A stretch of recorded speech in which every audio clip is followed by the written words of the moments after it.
The Galactic Council chamber was alive with motion. Thousands of alien delegates filled their platforms. Wings rustled, claws clicked, shells gleamed, and energy beings pulsed with color. Every kind of life in the galaxy had a seat here, from the smallest dust forms to giants made of stone. The hall itself was massive, a dome larger than any city with floating translation drones darting across the air to keep order. Normally, the chamber buzzed with excitement before a session began, but today something was different. Something was wrong. Ambassador Zexathera of the Silver Scales ran her six-fingered hand across her shimmering armor, her golden eyes locked on a single section of the chamber. The human delegation seats. For the first time in 3 centuries, they were empty. No cheerful greetings from Ambassador Chen. No stacks of data tablets carried by human scientists. No strange soft laughter in their musical language, English. Only empty chairs. Empty space. The air felt colder without them. "The session will begin," announced the council speaker. The voice came from the ancient AI that had overseen galactic politics for 2,000 years. It was calm, steady, and mechanical, but even it carried a faint trace of unease. Zexathera rose from her seat. As the council president, the duty was hers. Her translator device clicked and her words echoed across the chamber. "Fellow beings of the galaxy," she began, her voice steady though her heart raced. "We gather today under circumstances none of us expected. For the first time since humans joined our council, they are not here with us." A ripple of sound moved through the chamber. The insect hive queens clicked in alarm, their antennae waving. The massive rock beings from Granite Prime let out deep rumbles like grinding mountains. Even the silent light creatures flickered nervously. 6 months ago, Zexathera continued, every human ship, space station, and colony world went silent at the same moment. No distress calls, no emergency warnings, no farewells. They simply vanished. The words dropped like a weight. Humans had colonies on over 3,000 worlds. Their exploration fleets had mapped 60% of known space. Their trade routes connected every civilization. Their fleets had ended wars, crushed pirates, and held back the nightmare races that preyed on the weak. And now, they were gone. Chief Security Officer Mordak, a towering Corfax warrior with stone-like skin and glowing eyes, stepped forward. His voice rumbled like thunder. "The investigation results are troubling." He paused, his 4 thick arms folded over his chest. "Every human world now shows readings of null space." Gasps filled the chamber. Mordak's heavy gaze swept across the assembly. "Our instruments detect nothing. No planets, no ruins, no signals. It is as if those worlds never existed at all." Dr. Solana, the crystalline scholar whose body shone with inner light, lifted her hand, her tone cracked with disbelief. "Impossible. We have records. Trade logs, sensor charts, entire libraries filled with human history. How can reality itself deny what we all know exists?" Mordak's voice grew darker. "We do not know, but there is more."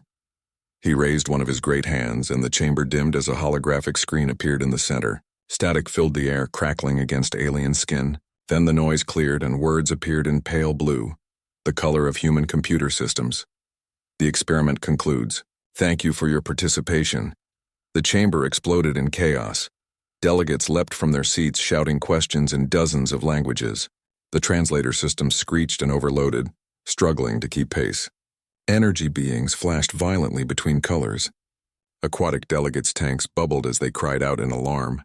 Some of the more fragile species began to wail, the sound humans once called crying.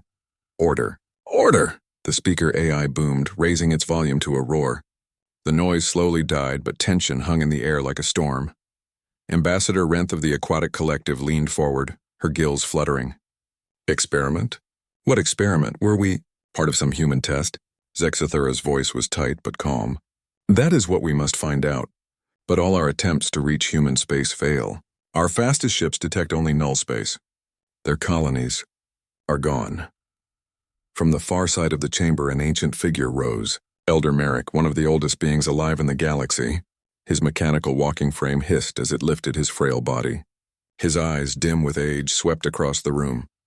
"Young ones," he rasped, his voice thin but commanding. "You do not understand what has been lost. Before humans came, this galaxy was breaking apart. Wars lasted centuries. Species held grudges for thousands of years. Trade disputes turned into bloodshed. Nothing could bring us together. He gestured with a shaking hand toward the empty human seats. Humans changed everything. They were not the strongest. They were not the oldest. But they were the only ones who could speak to us all. They ended disputes we thought eternal. They walked into danger no one else dared. They gave us hope. His voice dropped lower, filled with sorrow. And now, they are gone. Or worse, perhaps they watch us still like a gardener who has abandoned their garden, to see if it survives without them.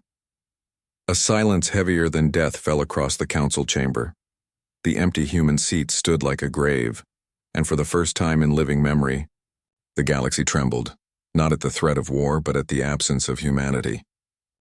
The chamber still trembled with unease. Delegates whispered to each other, their voices low and filled with fear. The holographic words, "The experiment concludes. Thank you for your participation," still floated in their minds like a scar burned into memory. Chief Security Officer Mordak stood at the center platform.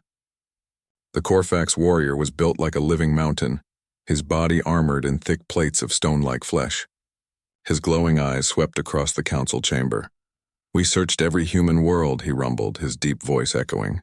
"We searched every colony, every trade hub, every outpost. And everywhere we found only nothing." His words made the chamber restless again. The insect hive queens clicked their mandibles nervously. The crystalline scholars pulsed with dim light, their inner glow fading with fear. Even the normally calm aquatic collective let out low bubbles of worry through their breathing systems. Mordak raised a heavy hand, silencing the murmurs. "Our sensors detect only null space where human worlds once existed. It is not emptiness. It is not destruction. It is absence, as though those planets never were." Gasps echoed across the chamber. Dr. Silana, her crystalline body glowing faintly, leaned forward. "Absence? How can space itself lie? Our libraries are filled with human records. Trade logs prove their existence. Thousands of us have spoken with humans, fought beside them, worked with them. They cannot simply be erased." Mordak's expression hardened. "Yet they are. Every measurement, every scan, every probe returns the same results.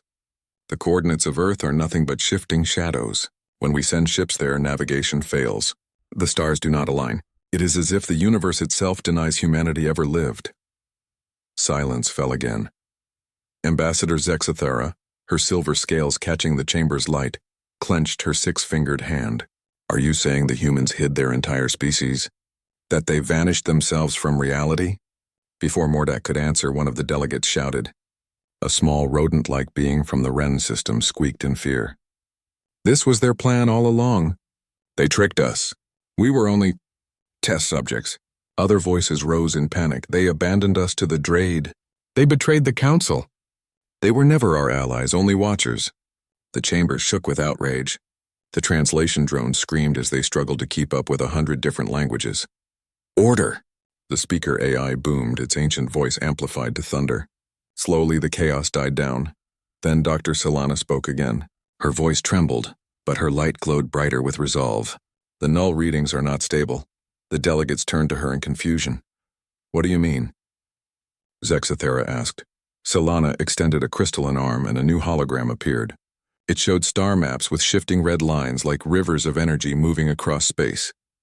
"These null zones move," Solana explained, "slowly like drifting shadows. Entire regions of space shift in ways no natural phenomenon can explain. It is as though the humans took their worlds with them, as if they folded themselves out of our universe." Murmurs spread again. The thought was terrifying. If true, it meant the humans had not vanished by accident. They had chosen this. Elder Merrick, leaning on his mechanical frame, shook his ancient head. If they left, it was not to escape. It was to prepare. The chamber grew cold. His words carried weight, for he had lived long enough to see humanity's rise with his own eyes. Ambassador Renth of the Aquatic Collective tilted her head, her gills opening and closing. "Prepare? For what?" No one answered. Then Mordak raised his massive hand again. "There is one more matter," he said. "When our scouts pushed deeper into former human space, they detected echoes." The chamber held its breath. "What kind of echoes?" Zexathera asked. Mordak's stone-like face grew darker. "Ghost signals. Fleeting transmissions. Shapes on the edge of sensors. Fleets that vanish when we try to record them. always in human patterns, always just beyond reach. The words struck the chamber like lightning. Delegates leaned forward, their eyes wide. "Are you saying?" Zexathara whispered. "The humans are still here?" Mordak did not answer at once. His eyes glowed faintly like distant stars. Finally he spoke. "I am saying that wherever they are, whatever they are doing, humans are not finished with us. They watch from the shadows. They hide in the dark between stars. And when they return," his voice dropped low, heavy with dread, "we will not be ready." The chamber fell silent. The empty human seats seemed to loom larger than ever, like black holes pulling every thought into their absence. The galaxy had lost its greatest ally, or its most dangerous overseer, and for the first time in centuries, the Council wondered if they had ever truly understood humanity at all. The scout ship Emerald Wing drifted through the void, far from Council space. Its crew was nervous, their voices low, their eyes flicking to every screen. They had been ordered to follow the strange readings left in former human space, those moving shadows of null zones. Captain Relthor, a tall avian with sharp black feathers, tapped his claw against the command chair. "Report." The navigator, a soft-skinned Zell with trembling hands, swallowed hard. "Same as before, Captain. We see shapes, large shapes. But when we lock sensors, they vanish. It's like they aren't really here."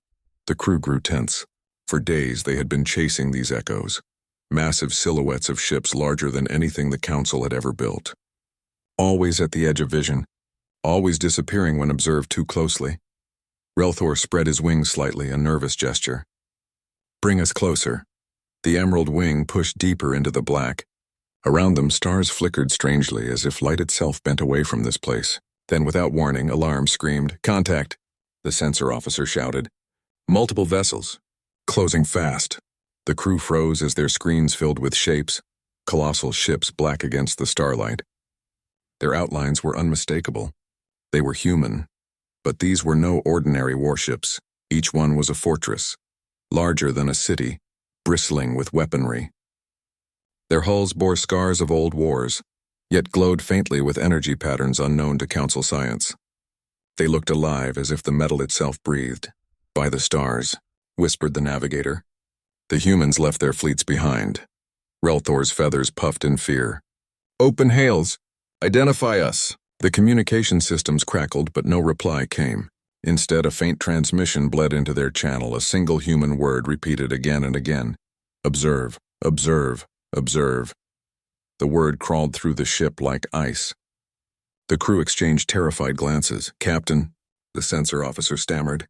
"I don't think they're real." Relthor snapped his head around. "What do you mean?" "They don't register on full scans. They only appear on passive sensors. They're like shadows, but shadows with form. If I look directly, they vanish. If I glance aside, they're there." The bridge grew colder, as if unseen eyes watched from the void. Relthor clenched his claws. "Record everything. Send it to the Council. If this is real, they must know." The crew hurried to obey. Yet when the files processed, they found nothing but static. No ship signatures, no images. Only silence, as if the ghost fleet had never been there. Suddenly, one of the giant human ships moved. Its colossal hull drifted past the Emerald Wing, so close that the crew could see the ancient Earth crest etched into its side. Two wings wrapped around a star. The ship's sheer size blotted out the starlight. It felt like a planet sliding past them. Then just as quickly, it vanished. The crew gasped. All screens went blank. The ghost fleet was gone. Only one thing remained, a fragment of code left behind in the ship's systems. It was human encryption, but older than anything the Council had seen. Symbols and numbers scrolled endlessly across the screens, impossible to translate. The AI core of the Emerald Wing flickered as it tried to process the message. Its mechanical voice broke into static before finally spitting out a single line. "You are not ready." The crew sat frozen, their blood cold. "Captain," the navigator whispered. What if the humans never left at all? What if they're still here, hidden, watching us?" Relthor did not answer. His eyes stayed fixed on the dark where the ghost ships had vanished. He felt it then, an unshakable truth pressing on his chest. The humans had not disappeared. They had only stepped into a place beyond reach, beyond sight, where they could observe and decide. And if they chose to return, nothing in the galaxy would stop them. The Emerald Wing fled back toward Council space, its crew silent, their hearts heavy with fear. They carried no proof, no recordings, nothing that could be shown. Yet every soul aboard knew what they had seen. Ghost fleets. Human fleets. Waiting in the dark, and the words still echoed in their minds. You are not ready. The Council chamber had not been so tense in centuries. The reports from the scout ship Emerald Wing spread like wildfire. No one believed at first. Ghost fleets? Human warships larger than cities? Shadows that appeared and vanished? It sounded like madness, but the crew of the Emerald Wing swore on their lives. They had seen them. They had heard the human word, observe, and their ship carried strange encrypted code, left behind like a mark. Now the delegates waited as Dr. Solana, the crystalline scientist, studied the fragments. Her glowing body pulsed faintly, showing both exhaustion and concentration. She had not left her lab in days. At last, she stepped into the council hall carrying a sphere of shifting light, the decoded fragments. Her voice was calm but carried a weight that silenced the chamber. I have translated part of the human message, she said. It was hidden inside the code left on the Emerald Wing. The delegates leaned forward. Even Elder Merrick straightened on his mechanical frame. The hologram sphere unfolded, filling the chamber with glowing text. The words appeared in human English, but translations bloomed across every delegate's device. Phase 1 complete. Variables observed. Conflict moderated. Stability introduced. Solana's voice shook. It describes us, the galaxy, our wars, our peace, our alliances, as if we were part of something larger. Ambassador Zexathera narrowed her golden eyes. Are you saying humanity treated the galaxy itself as part of their experiment? Solana nodded slowly. That is what the fragments suggest. The chamber erupted in outrage. Delegates shouted over one another. They used us as test subjects. They manipulated our wars. They forced peace where none belonged. We trusted them. The speaker AI's voice thundered for order, but still the shouts filled the air. Only when Elder Merrick raised his frail hand did silence slowly fall. His voice was thin, but it cut deeper than thunder. Think before you condemn them, he rasped. Were we not better with them here? Before humans, our galaxy was fractured beyond repair. Trade wars lasted generations. Grudges poisoned the stars. It was humanity that calmed us. They gave us unity, even if by force of will. If this was their experiment, then it succeeded. The chamber wavered with unease. His words rang with truth none could deny. Solana spoke again, her crystal light pulsing brighter. There is more. Another fragment I managed to decode. The hologram shifted, showing another line of text. Phase 2 begins. External threat approaching. Evaluate response without human presence. Every delegate froze. What external threat? Zexathera demanded, though fear cracked her voice. Solana dimmed her light. The Drade Armada. The name alone filled the chamber with dread. The Drade were not pirates, not raiders. They were extinction made flesh. They had slept for centuries, their swarms locked in distant regions of space. And now, reports showed their fleets moving again, burning their way toward the heart of the galaxy. Ambassador Renth of the Aquatic Collective trembled inside her water chamber. The humans knew the Drade would return. That's why they left us. They wanted to see how we would stand. Without them, panic rose again. They abandoned us to die. This is cruelty, not science. They will watch us fall. But Elder Merrick spoke again, his ancient voice trembling. Or perhaps they left us a choice. To prove ourselves. To show we can survive even without them. And perhaps to decide if we deserve them back. The chamber fell into heavy silence. Zexathera's scales rippled in unease. So we are caught in their test. Our galaxy itself is their experiment. The Drade are the measure, and we are the subjects. Solana lowered her crystalline head. That is what the fragments say. Mordak, the massive Corfax warrior, slammed a fist against his armored chest. His voice was like stone breaking. Then we fight. With or without humans, the Drade will not be allowed to consume us. But even his booming confidence could not erase the truth. The humans had not vanished. They had pulled away, watching from their hidden shadow worlds, leaving the galaxy exposed to the greatest threat in history. And above them, unseen perhaps, the ghost fleet still lingered, observing, judging, recording every choice. The experiment was not over. It had only just begun.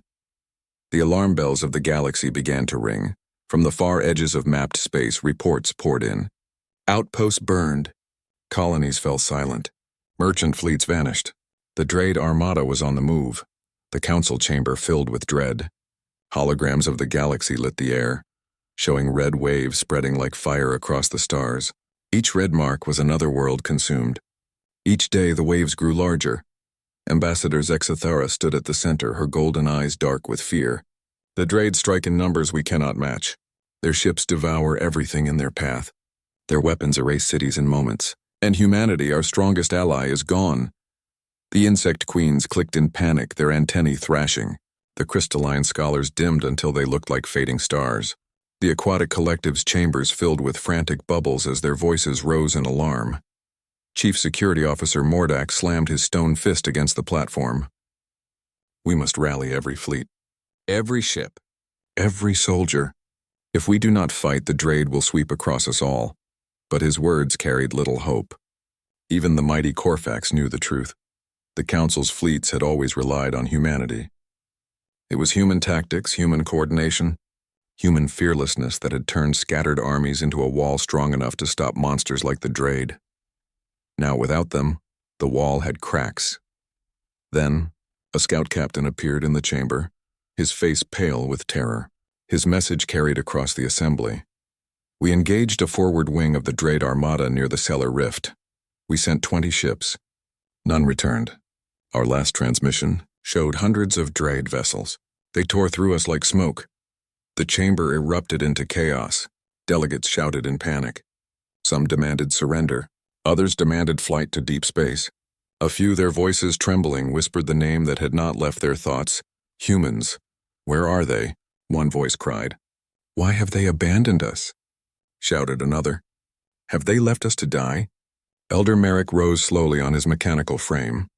His frail body shook, but his voice still carried weight. The humans are watching. You know this. They are testing us. The Drade are our trial. If we fail... He trailed off, his aged eyes filled with sorrow. If we fail, perhaps they will decide we were never worthy. Dr. Solana, glowing faintly, lifted her crystalline hand. There is something else. Our communications during Drade encounters are being jammed, not by the Drade, by something else. Her words sent a shiver through the hall. She activated a hologram, showing fragments of broken transmissions from battlefields. At first it was only static, but then through the crackle, a human phrase repeated again and again in the cold blue text of Earth's systems. Experiment ongoing. The words chilled every soul present. It cannot be coincidence. Solana whispered. The humans left these messages. They interfere with Drade channels not to save us, but to remind us they are still watching. Ambassador Renth's voice trembled, her gills flaring. So they truly abandoned us. They want to see if we will stand or if we will fall.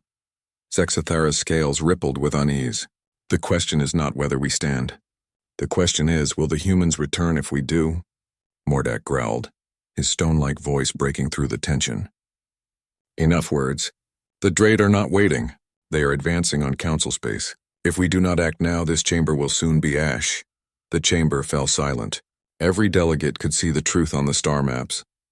The Drade waves were moving inward, straight toward the council's heart. The war was here. Yet in every corner of the chamber, delegates' eyes drifted to the empty human seats. The silence there spoke louder than any words. Would humanity return? Or had they already judged? No one knew, but the Drade Armada did not care. Already their fleets were burning the outer colonies, their weapons cutting through defenses as if they were paper. Entire worlds screamed for help. And for the first time in centuries, no human fleets answered the call. The galaxy stood alone. The galaxy prepared for war. From the Council's core worlds, fleets launched in desperate formations. Armadas of mixed species filled the void. Ships of every shape and design united only by fear. They gathered near the star lines, waiting for the inevitable storm of the Drade. But in their hearts, every commander knew the truth. Without humanity, they were weaker. Without humanity, their unity was fragile. The first clash came near the Vera expanse. The Drade arrived in endless waves, their black insectoid ships cutting through the void like knives. The Council's defenders fought bravely, unleashing firepower from every angle. But it was not enough. The Drade tore through the first line of defense as if it were nothing. Dozens of Council ships broke apart, their screams filling the comm channels. Panic spread. The defenders began to fall back, their formation collapsing. And then it happened. From the shadows beyond the battlefield, beams of precision fire cut through the void. Perfect shots. Every blast struck a Drade vessel in its weakest point. Engines, reactors, command nodes. Ships that should have lasted hours were destroyed in seconds. The Drade, confused, scattered to reform their lines. Their swarm faltered. On the Council ships, stunned commanders shouted across channels. Where did that fire come from? No Council ship has that kind of accuracy. Who was out there? More shots followed. Coordinated, ruthless. Entire wings of Drade ships disintegrated, each kill so precise it felt like an execution. Mordak, commanding from the Council flagship, narrowed his glowing eyes. His voice rumbled like stone. Those tactics, I know them. Zexathera, watching beside him, turned her golden gaze. You think? Yes. Mordak's voice shook for the first time. Humans. The thought spread like wildfire. Every surviving commander whispered it. Every crew felt it. No other species fought like this. No other warriors struck with such cold, terrifying efficiency. And yet, the humans were not there. No ships appeared on scanners. No signals identified them. The Council fleets fought alongside ghosts. The battle raged for hours. Every time the Council began to falter, the hidden fire returned, carving holes in the Drade swarms. Slowly, impossibly, the tide turned. By the end, the battlefield was filled with wreckage. Thousands of Drade ships lay shattered, drifting in silence. The Council had survived, but none believed it was by their own power. Back in the Council chamber, the delegates argued furiously. They saved us, one cried. No, another countered. They tested us. We were allowed to bleed, but not to break. They fight, yet they do not show themselves. Why? What are they waiting for? Dr. Solana raised her crystalline hand. Her voice was calm but sharp as glass. I reviewed the battle records. The attacks did not appear on our sensors. They existed only in the aftermath. Hulls destroyed, engines cut out. But no trace of the weapons that struck them. It is as though the human fleets exist outside our reality. The chamber grew cold at her words. Ambassador Renth's voice bubbled through her water chamber. Then the humans live in the null zones, hidden, watching, waiting. They are gods in the dark. Elder Merrick shook his frail head, his voice like wind through broken stone. Not gods, gardeners. They test their garden with storms to see if it grows strong, or withers. The phrase chilled the chamber, for that was what it felt like. A gardener pulling away, then sending fire and shadow to test the strength of its creation. Zexathera rose, her scales gleaming. Her voice rang across the chamber. Then we face a question no one here can answer. If humanity still exists, why do they hide? If they can destroy the Drade with such ease, why do they let us suffer? No one answered. But in the deep silence that followed, a single message appeared on every screen, written in the cold blue of human systems. Observation continues. Do not disappoint, the delegates froze. Some trembled. Others bowed their heads in fear. The humans had spoken, not in person, not in voice, but in command. The galaxy was not alone. The humans were out there, watching, judging, and waiting for their final decision. The galaxy held its breath. Across the stars, the Drade Armada surged forward again. Their fleets were endless, black waves blotting out the light of suns. Every world near the front screamed for help, their signals filled with terror. The Council gathered every ship, every warrior, every weapon they could muster. Fleets formed a desperate shield around the core systems. Millions prepared to fight, though most believed they would die. Ambassador Zexathera stood on the command deck of the Council flagship beside Mordak and Dr. Silana. Her golden eyes stared into the black void beyond the viewports. This is it, she whispered. If we fall here, the galaxy ends.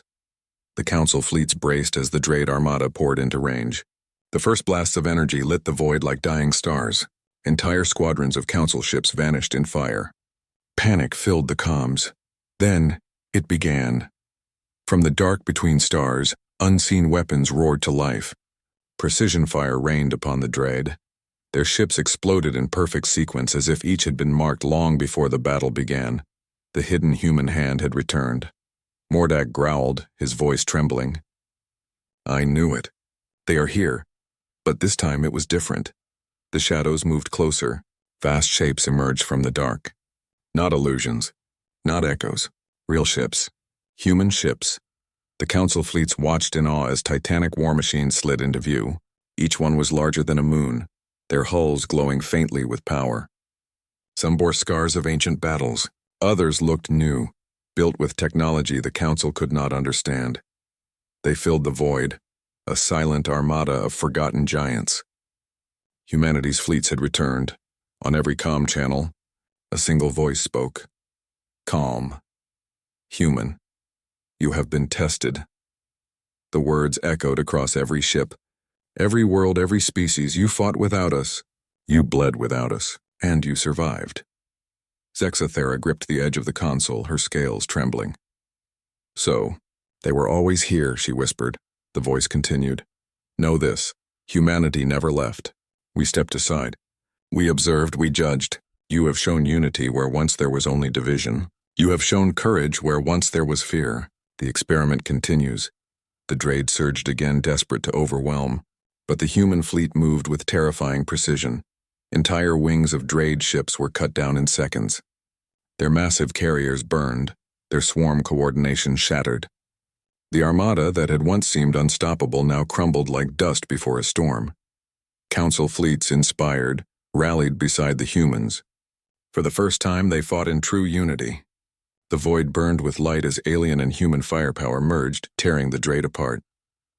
Hours later, silence returned. The Drade armada was gone, broken, scattered, fleeing into the edges of space. The battlefield was littered with wreckage, drifting like dead stars. The Council fleets, battered but alive, stared into the void where the human armada floated. Zexathera spoke into the comms. Her voice trembled, but she forced herself steady. Humanity, will you return to us?